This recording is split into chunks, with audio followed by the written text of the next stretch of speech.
Now, let's have a look at judges in the United States, appeal court judges, apparently unconvinced by Donald Trump's argument that former presidents should be entitled to immunity from criminal prosecution. Yes, Trump stands accused of trying to overturn the 2020 election result, which put Joe Biden into the White House.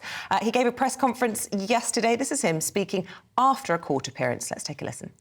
It's a very sad thing that's happened with this whole situation. When they talk about threat to democracy, that's your real threat to democracy.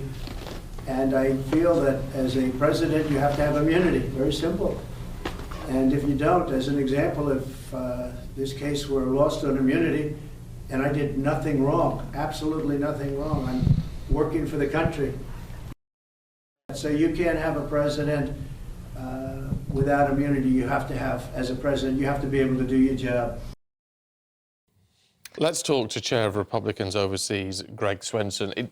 Look, whatever is thrown at Donald Trump, he often comes out fighting and often comes out looking stronger. That's right. This is different because the idea that a president needs immunity actually goes against a lot of what people would want the office of president to stand for. It's a bit of a stretch, and I think what the president and his team, what they're trying to do is just delay.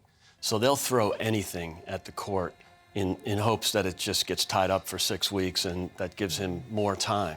He really wants to delay all of these things until after the election for obvious reasons. So they'll throw any argument at the court. And you have a point, Stephen. You know, with immunity, there's nothing about it in the Constitution. So there's some case law, Nixon v. Fitzgerald from the early 70s, when Nixon actually won, because they argued that immunity was necessary to allow the president to sort of do the things he or she needs to do.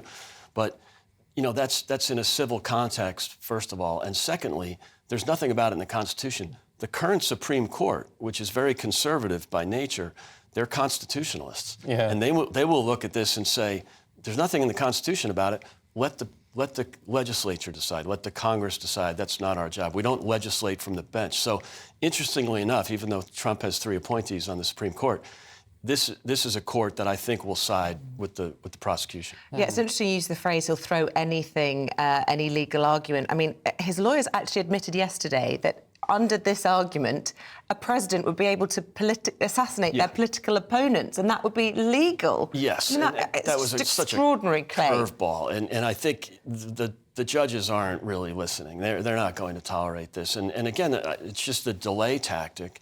And remember, Trump's legal team isn't necessarily the best you can get. He's churned through so many lawyers in his career, but also in his administration and since then.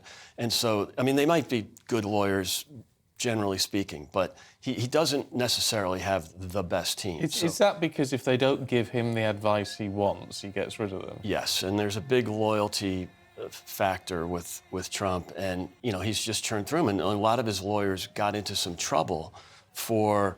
And many of them were subpoenaed. So, you know, there's some risk in being a Trump lawyer. So you'll see that now. All of that being said, there was some polling out, was it sort of Sunday night, Monday morning, which put him, between him and the second runner for the nomination for the Republican ticket, he was on 60 or something, and the second person was, what?